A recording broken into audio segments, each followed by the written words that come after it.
Gear pins are checked and on board. Override free file is checked and sewed. Receiving checklist is completed, sir. All right. Let's do a 4-star push. All right. I bet every pilot's wanted to do this. Here comes, sorry, engine number 2. Gonna go to run here. Gonna go to start for 2 seconds. Gonna start our time. There we go. Good, we got N2 N2 percentage. All right. Hey, even if you don't want to fly a jet for a career, it would be nice to start a jet at least once, and maybe push the throttle up. Jet engines are usually a lot easier to start than a prop, and the process is pretty simple. It comes down to lots of air under pressure, some fuel, and boom, you're lit. The tough part is getting enough compressed air. To understand how a turbine engine starts, you should understand how it works. They run off a suck, squeeze, burn, blow principle. Take this generic turbofan engine, like the one that powers the ERJ. It sucks air through the intake, and then it sends the air through a fan, compressing it. In the ERJ, the fan is a single stage, one row of blades. Then, most of the air goes around the engine. This is called bypass air. We use this for most of the engine's thrust and for cooling. The rest of the air goes through the hot section, the part of the engine that burns. Air traveling through the hot section gets compressed even further by passing through 14 rows or stages of compressor blades.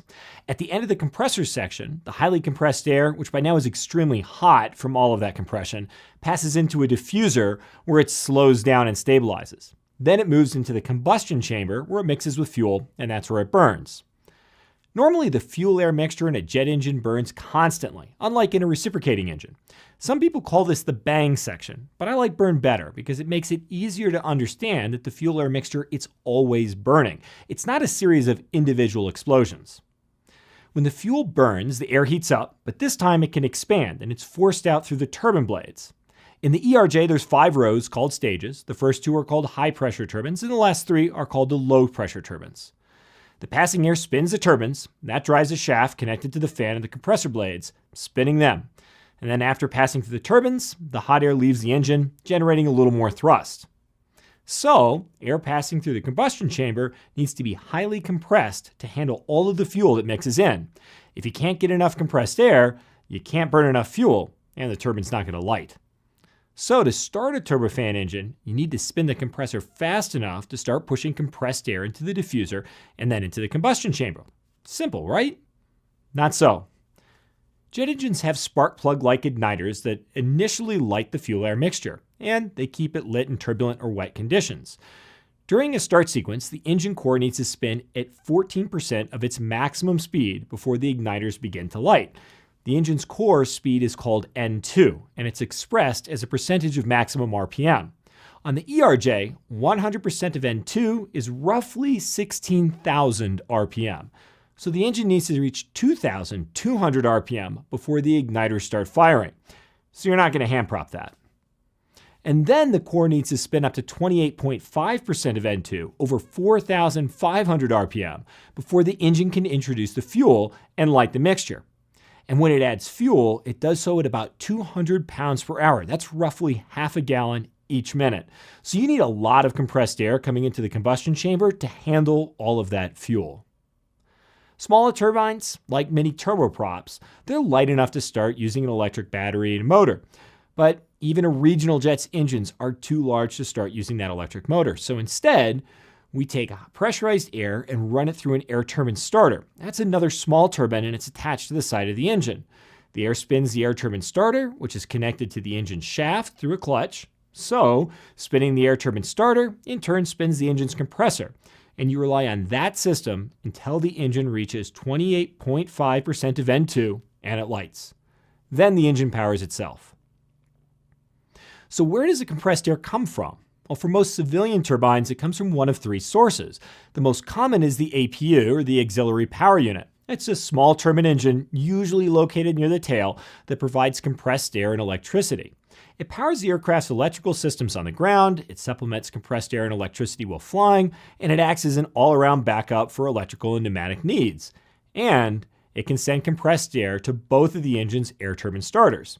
It's small enough to start with a battery. So, when you normally start the jet, you first start the APU. Simple enough. But what happens if it's broken? Now, this happens a little bit more often than you'd actually think. In that case, you'll need an external source of compressed air, and the most common is the hover cart. It's an air compressor that hooks up to the side of an aircraft, and it provides compressed air for engine starting. It's officially called an air start unit, but no one really calls it that. So this is an external start. Ready? All right, good. Start number 2. All right. Here comes, all right, engine number 2. Gonna go to run here. Gonna go to start for 2 seconds. Gonna start our time. There we go. Good, we That's what got I like. N2 rotation. percentage. All right, ignition starts at about 17% roughly. Should get it up to about 28%, and we'll see a fuel flow and light off. Fuel flow, light off. And our N1, which is the big blade up in the front, starting to spin at about 7.5% now. Now you're going to hear a bunch of clicking at about 56.4% N2, and that'll be all of our buses popping out of the generators.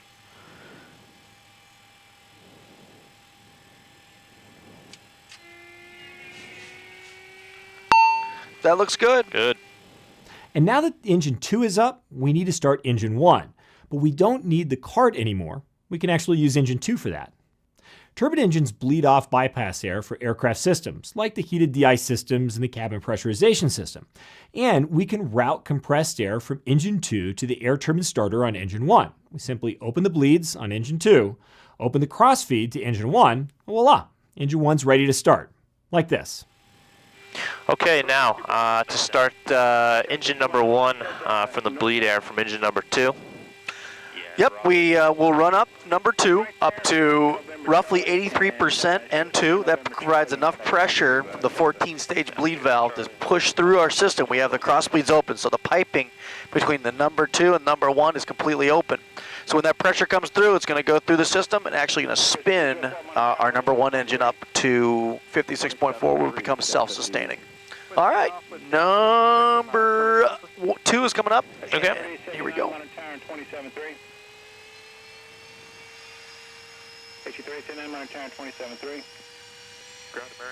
All right, go ahead. All right, 83%. Engine number 1, moving the start-stop selector to the run position momentarily. Start for 2 seconds. We're going to start our time. And we're starting to see the N2 rotation on engine number 1. Ignition A is on.